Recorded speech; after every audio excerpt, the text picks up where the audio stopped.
ജാസ്മിന് വേണ്ട ഉത്തരം മുഖത്തടിച്ചതുപോലെ കൊടുത്തിരിക്കുകയാണ് ഗബ്രി.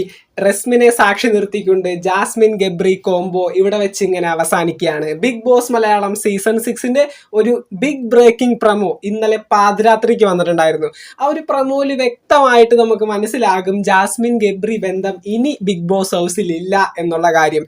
ആദ്യം തന്നെ ജാസ്മിൻ ചോദിക്കുന്നത് ഫ്രണ്ട്ഷിപ്പ് ആണെന്ന് പറഞ്ഞ് ലവേഴ്സ് ചെയ്യുന്ന പ്രവർത്തികളാണ് ഞങ്ങൾ രണ്ടുപേരും ഇവിടെ കാണിച്ചു കൂട്ടുന്നത്. അതുകൊണ്ട് തന്നെ ഈ ഒരു കാര്യത്തിൽ എനിക്ക് ഇന്നൊരു അടിവര ഇടണം എന്നുള്ള കാര്യം. അപ്പൊ നമ്മുടെ ഗബ്രി പറയുന്നുണ്ട് ഈ ഒരു ബന്ധത്തിൽ കൂടുതൽ എക്സ്പ്ലനേഷൻ കിട്ടണമെങ്കിൽ ഒന്നില്ലെങ്കിൽ ഞാനോ അല്ലെങ്കിൽ ജാസ്മിനോ ഈ ബിഗ് ബോസ് ഹൗസിൽ നിന്ന് പുറത്തേക്ക് പോകണം, എന്നാലേ ഇതിനെ പറ്റിയുള്ള ഒരു എക്സ്പ്ലനേഷൻ ഞങ്ങൾക്ക് പുറത്തേക്ക് എത്തിക്കാനായിട്ട് സാധിക്കുള്ളൂ. അപ്പൊ തന്നെ ജാസ്മിൻ പറയുന്നുണ്ട് നീ എന്തിനാണ് ഉള്ളിലിരിക്കുന്ന സത്യം മറച്ചു വെച്ചുകൊണ്ട് സംസാരിക്കുന്നത്, ആ സത്യം അങ്ങ് പറ. അപ്പൊ ജാസ്മിന്റെ ഉള്ളിൽ എന്താണ്, ഗബ്രി ഇപ്പൊ തുറന്നു പറയും, ഇഷ്ടമാണെന്ന് പറയും, സത്യം പറയാനാണ് പറഞ്ഞിരിക്കുന്നത്. ആ മുഖത്ത് ആ ഒരു എക്സ്പ്രഷൻ ഒക്കെ കാണണം. ഗബ്രിക്ക് എന്നെ ഭയങ്കര ഇഷ്ടമാണ്, ഗബ്രി ഇപ്പൊ പറയും എന്നുള്ള രീതിയിൽ ജാസ്മിൻ ഇരിക്കുകയാണ്.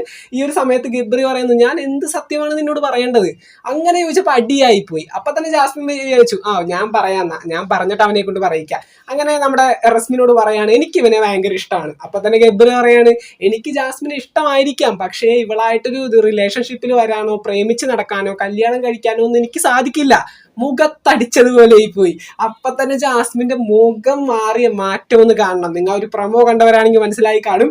ജാസ്മിൻ ആകെ എനിക്കുള്ള ഉത്തരം കിട്ടി, എനിക്ക് വേണ്ട ഉത്തരം കിട്ടി, ജാസ്മിന് വേണ്ടത് കിട്ടി എന്നൊക്കെ പറഞ്ഞിട്ട് ജാസ്മിൻ അത് കരയുന്നത് പോലെ അടിപൊളി കിടുക്കം പ്രമോണ് വന്നിരിക്കുന്നത്. രണ്ടുപേരും സെപ്പറേറ്റ് ആയിട്ട് ഗെയിം കളിച്ച അവർക്ക് തന്നെ കൊള്ളാം. എന്തായാലും ഈ ഒരു കോംബോ പുറത്ത് വൻ പരാജയമാണെന്നുള്ള കാര്യം റസ്മിൻ വഴിയും പിന്നീട് നിങ്ങൾക്കറിയാലോ ലാലേട്ടൻ വഴിയൊക്കെ ഇവർക്ക് മനസ്സിലായിട്ടുള്ള ഒരു കാര്യം തന്നെയാണ്. പിന്നീട് പുറത്തെ അഫ്സൽ എന്തായാലും പോയി. ഇതിപ്പോ മറ്റേ പണ്ടത്തെ പഴഞ്ചൊല്ലില്ലേ, കഷത്തിലിരിക്കുന്നത് കിട്ടിയുമില്ല, അല്ല ഉത്തരത്തിലിരിക്കുന്നത് കിട്ടിയുമില്ല, കഷത്തിലിരിക്കണ പോവുകയും ചെയ്തു. അമ്മാതിരി അവസ്ഥയാണ് ഇപ്പൊ ജാസ്മിന്റെ. പുറത്തിരുന്നിരുന്ന അഫ്സൽ പോവുകയും ചെയ്തു, അകത്തിരുന്ന ഗബ്രിയോട്ട് കിട്ടിയുമില്ല. എന്തായാലും 3G അടിച്ചിരിക്കുകയാണ് ജാസ്മിൻ. ഇനി ബാക്കിയുള്ള ഗെയിം എങ്ങനെയായിരിക്കും നമുക്ക് നോക്കാം. ബിഗ് ബോസ് മലയാളം സീസൺ 6 പുതുപുത്തൻ വിശേഷങ്ങൾക്കായിട്ട് നമുക്ക് വീണ്ടും കാണാം.